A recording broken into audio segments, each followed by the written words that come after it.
Opa, como é que vocês estão, seus covardes? Tudo bom com vocês?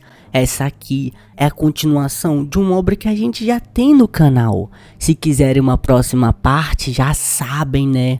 No episódio anterior, os ratos queriam fazer uma revolução, mas o Twitch acabou fazendo a limpa, acabando com a maioria dos ratos chifrudos safados. Depois de um tempo, eles reportam que a maioria desses ratos revolucionários são anciões que sobreviveram ao fim do labirinto do dragão da inundação. Eles são membros da primeira geração que suportaram inúmeras dificuldades. O que eles fizeram foi definitivamente traição, mas era realmente necessário matá-los. Poderiam apenas ter tentado fazer outra coisa. Mesmo assim, os predecessores foram reprimidos pelo dragão da inundação por décadas. Eles eram ratos que assistiram seus amigos, parentes e irmãos serem comidos como petisco.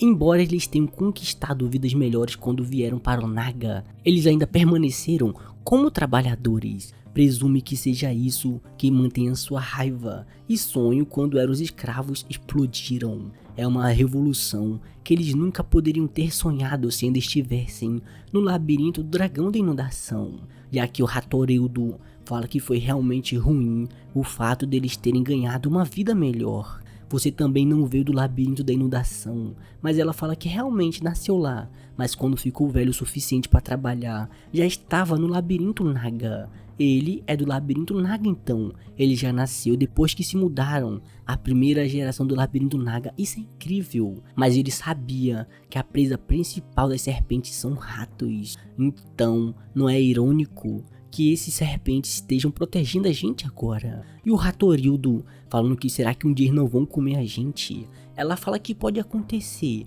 Isso é exatamente o que estão tentando prevenir de acontecer no futuro. Eles precisam mostrar ao dono do labirinto que estão sob controle. Não podem deixar as Nagas duvidarem do relacionamento que têm com eles. Eles já são membros do labirinto Naga como engrenagem. O que estão fazendo é substituir as partes velhas e enferrujadas do sistema antes que ele quebre. Estão lado a lado com as Nagas e com o suporte do labirinto. Eles também estão tratando a gente de acordo, sem nenhuma discriminação.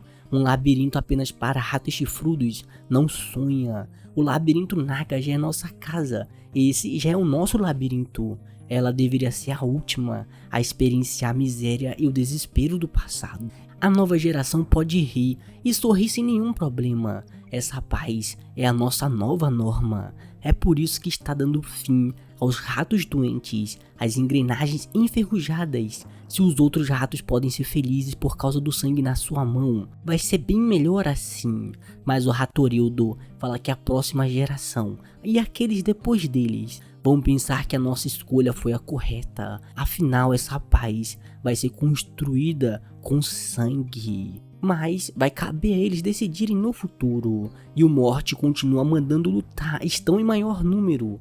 Manda erradicar os peões do labirinto Naga. Mas o Twitch é muito bom, começa a cortar todos os ratinhos, fazendo até mesmo um outro ficar chorando de medo. Diz que vai cortar seu chifre fora, por favor, me perdoe. Mas assim que tenta, fala que dói muito. O Twitch fala que sim, mas até uma ferida normal. Surpreendentemente, nossos chifres não foram feitos para atacar ou defender, mas a gente tem um monte de terminação nervosa neles. A decisão de cortar o seu chifre fora não deveria ser visto como um ato covarde. Manda mostrar para ele e deixar de ser um covardão.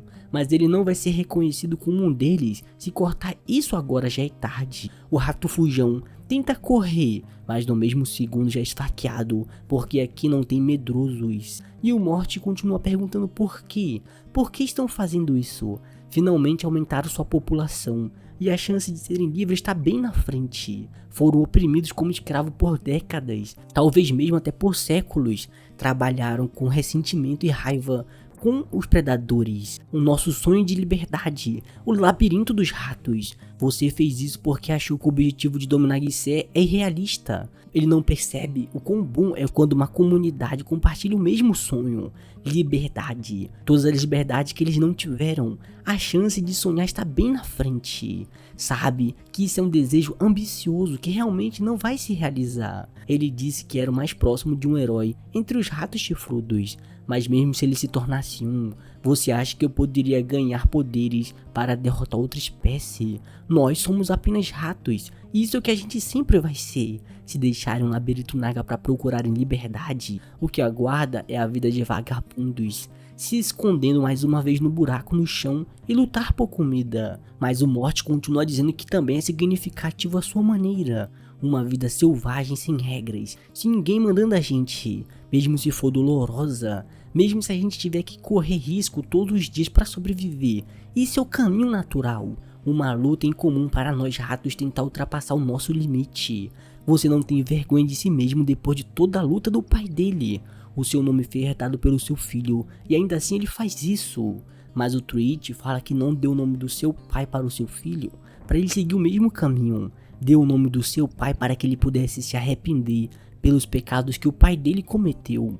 Morty, porque você não entende, você tem um filho. Ele também tem uma família. Você quer que o seu filho sofra também. Ele simplesmente quer que sua família viva uma vida feliz, assim como estão agora. Mas o Morty fala que ele quer desistir do futuro potencial da nossa espécie só por causa desse lugar que ele está vivendo. O Tweet diz que ele deve achar que esse caminho espinhoso é uma boa escolha, mas ele vai ficar no campo de flores que um dia murcharam. Ele vai desistir de seguir em frente. Mas o Morty começa a falar com o Morty Júnior, falando que é o dever dele fazer os seus sonhos se tornar realidade. Se as coisas continuarem assim, os ratos chifrudos não vão ter um futuro. Vai tentar mantê-lo ocupado o máximo que puder, então manda o seu filho fugir daqui. Não tem tempo pra ficar fazendo perguntinhas. Mas o Tweet fala que isso não vai acontecer. Já vem passando o seu cortador de feno. E aqui fica o Morty Júnior só vendo o sangue do seu pai. Fala, filho do Morty, é uma vergonha que as coisas terminaram desse jeito, mas não tem exceção. Vai fazer as coisas bem rápidas pra ele. Nesse momento o Morty pai aparece de novo e fica mandando seu filho correr. E usa uma habilidade secreta que ele tem de fazer uns matos sair do chão. Mas manda seu filho correr rápido. Ele está muito parado. Precisava correr e sobreviver. Mas ele não vai conseguir ver isso. O Tweet já atravessa ele. O Morty Júnior só vendo seu pai. Diz que não vai deixar o seu filho ser machucado. Corre, filhinho. Afinal você é quem vai mudar nosso destino de ratos chifrudos. O Morty Júnior começa a ficar muito puto, como se fosse despertar. Mas é mentira, pô, ele é só um rato e já vai embora todo correndo. Nesse momento o Tweet manda a Mori fazer alguma coisa. Um rato tava tentando escapar, não podia deixar isso acontecer. E começa uma perseguição entre a Mori e o Morty Júnior, dizendo que o pai dele sempre esteve pensando no melhor da espécie, mas para ele ser morto pela sua própria raça. Aqueles ratos chifrudos cortados nunca vai perdoar eles. Ele definitivamente vai se vingar, não importa o que aconteça. Vai se vingar de todos os ratos que tem um chifre cortado e do labirinto Naga também. Definitivamente vai fazer isso. Ele é o Uchiha Madara, ou Rato Madara também. Mas nesse momento ele já é cortado no bracinho. Vai se vingar, meu ovo. A Mori fala que não esperava que no final ele conseguisse desviar desse ataque. Quanto mais ele resistir, mais doloroso vai ser. Só que nesse momento ela percebe que ele ainda é uma criança. Começa a perguntar quantos anos ele tem. Mas o Morty aqui falou: me mata, maldita, não vou te responder nada. Mas a Mori continua perguntando quantos anos ele tem. Mas o Morty Júnior fala que só tem 3 meses. Ela se sente culpada agora que tem que matar alguém tão jovem.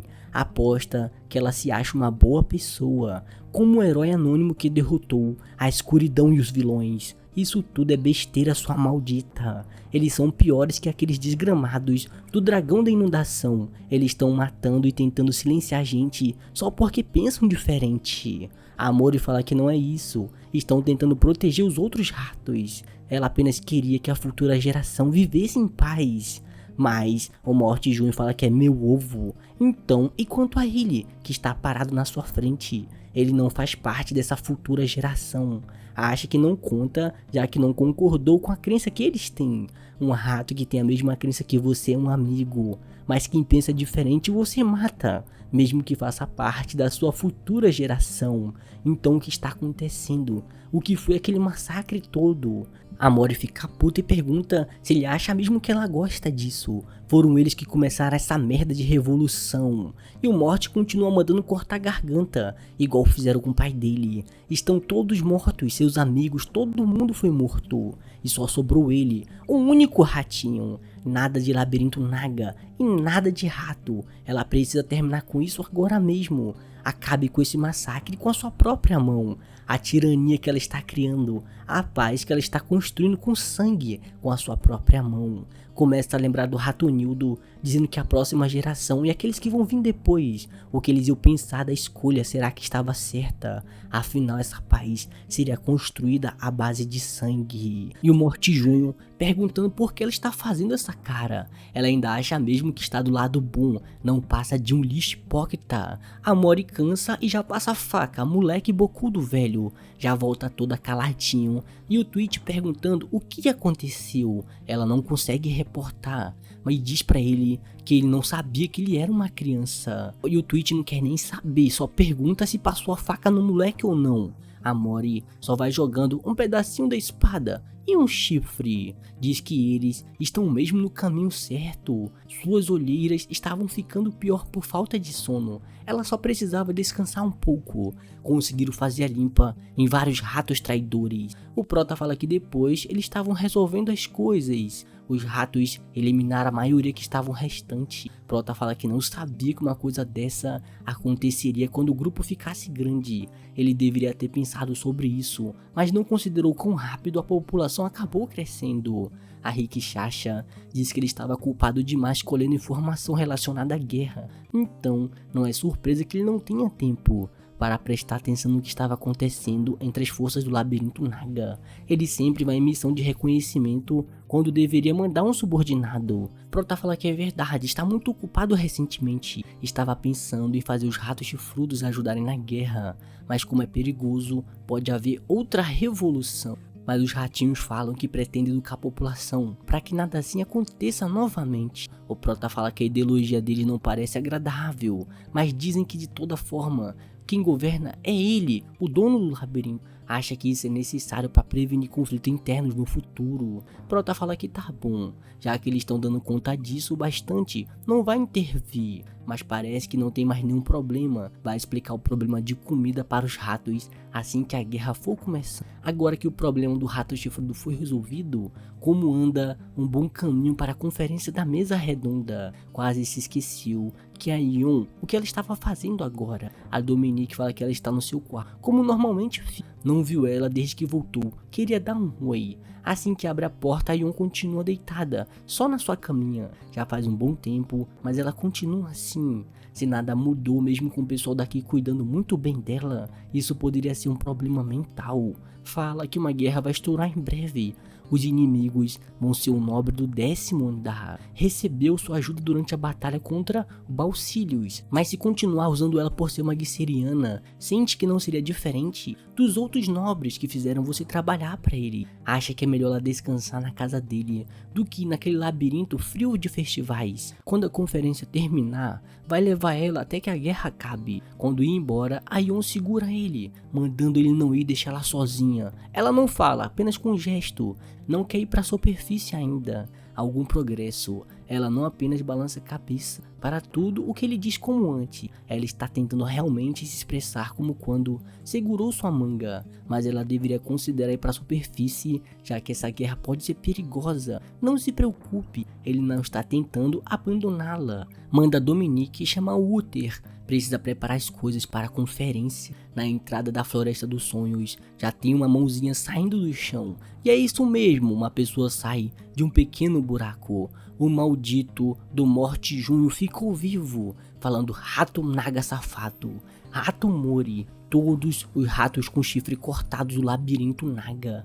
No futuro, ele vai ter sua vingança. Deixar o bicho vivo, o Madara tá voltando no futuro. Na Floresta dos Sonhos, na mesa redonda. Fala que pensou que todo mundo ia se encontrar no meio do pântano como a última vez. Mas agora é bem melhor. Mas o Recarim fala que ela está aqui para tomar o chá de novo. Só da gente poder se encontrar, não importa o meio do pântano, em qualquer lugar. Não vieram conversar. O Malaxo fala que ele não gosta porque ele não pode se sentar, já que a parte de baixo dele é meio fera. Pode achar que é algum feno para ele também, se ele estiver desconfortável, já que isso é alimento para as feras. Pode ser como um chá para você, não é? Ficam rindo da cara dele. E o Hakarin putão, falando que se estão tendo uma festinha do chá, ele vai fazer isso do seu jeito. Vai cortar ele, depois colocar em cima da mesa. E o Malaxo falando que desse jeito não vai ter reunião, tu já é um homem crescido. É melhor eu te bater antes que sua carne fique mais dura. Fica nessa briguinha dos dois, como se não fosse nada. É nesse momento que o porcão gigante do 8º andar já chega, mandando os dois pararem com isso agora mesmo. São os donos do labirinto do 9º andar, e essa provocaçãozinha foi o suficiente para começarem uma luta. Apenas bestas tentariam mostrar sua força desse jeito, seus otários. Agem como alguém que tem a sua posição. O Hakarin fala que isso é engraçado, vindo de alguém que acabou de destruir a mesa por pequenas raivas. Mas todo mundo fala que o mais importante é saber quem ele é. O porcão fala que vai se apresentar quando todo mundo chegar, se não quer ficar repetindo. Mas veio do 8º andar e acabou de se estabelecer nas terras áridas. É o chefe da tribo do javali, das presas grandes, o Okunotsu. O Malaxo fala, peraí, tu é o cara que o barão mencionou, é um prazer em conhecê-lo, manda ele esquecer o que acabou de acontecer por aqui. O Hakarin fica puto, falando 8º andar, tá falando sério. Como uma besta inferior, ouve-os a falar alguma coisa e pôr os pés nesse local, tá ficando doido. Mas o Prota aparece e defende o porcão, falando que permitiu isso. Aquele que convidou ele foi eu. Ele já chegou botando pau na mesa. O Hakarin fala que ele é humano, tá entendendo? Então, ele é o chefe do labirinto Naga. Mas todo mundo estava reunido nessa hora. A mesa que estava quebrada estava sendo afundada para dentro do chão e voltou completamente intacta. Ele não tinha mais nenhuma mesa extra, então mandou, por favor, não quebrar mais nenhuma. E o começa a reunião agora mesmo. O Gorinthos foi aparecendo também. Finalmente todos os líderes de labirinto estavam reunidos. O capitão disse para não acreditar no que pode vir, mas vão dar uma olhada. O Hakarin fala que é bom não esperar muitas coisas de um nobre humano. Se não fosse pelos desgramados do abismo, sua lança já estaria apontada para ele. Ele é um centauro,